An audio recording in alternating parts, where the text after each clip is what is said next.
News institutions, one must remind, must uphold fairness and accuracy while covering war, and above all, show the magnitude of suffering caused by such conflicts.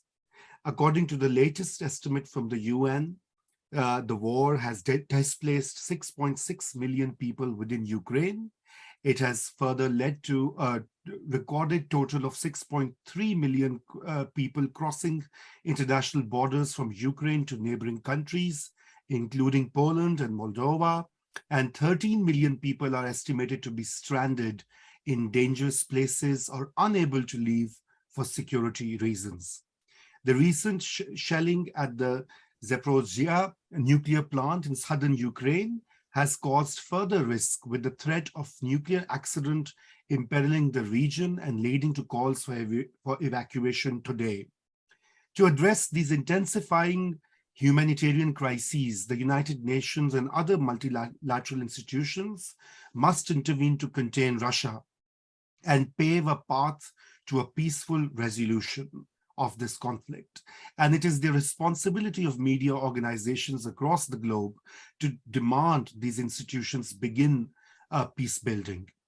In May, our colleague Dr. Zimmerman, who opened this event, wrote a piece for a magazine that we run called The Edge on the Ukrainian President Zelensky's appearance at the Cannes Film Festival.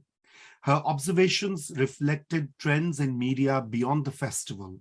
I quote Dr. Zimmerman: "Zelensky's powerful speech on Zoom about the Russia-Ukraine war screened in opening festival ceremonies with Tom Cruise's Top Gun Maverick, a $170 million Hollywood blockbuster, de facto heralding the US military with zero sense of irony," unquote.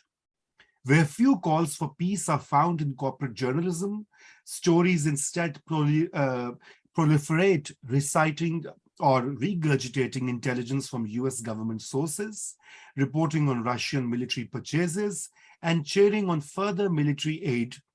The Biden administration announced on August 24 that it would send another $3 billion in military aid, supplementing the current total of $53.6 billion since March. As some news organizations in the independent media sector have pointed out, a long-term commitment to funding war does not encourage a peaceful outcome. The continuation of this conflict is compounding human suffering. Soldiers and civilians, land and buildings become the subject of sensational coverage that reduces them to numbers in a game. We must remember and remind that real lives are at stake here. It is the critical responsibility of media to argue and call for peace. Much has also been said about the disinformation as an instrument of war. Russian propaganda has been relentless, but questions have also been raised about the Western media. When they deny NATO's role in stoking the flames, Americans are left unaware of their most effective tool in preventing further crises, pressurizing their own government to stop undermining negotiations and to join the negotiating table. Dismissing these realities threatens to prolong the war in Ukraine indefinitely.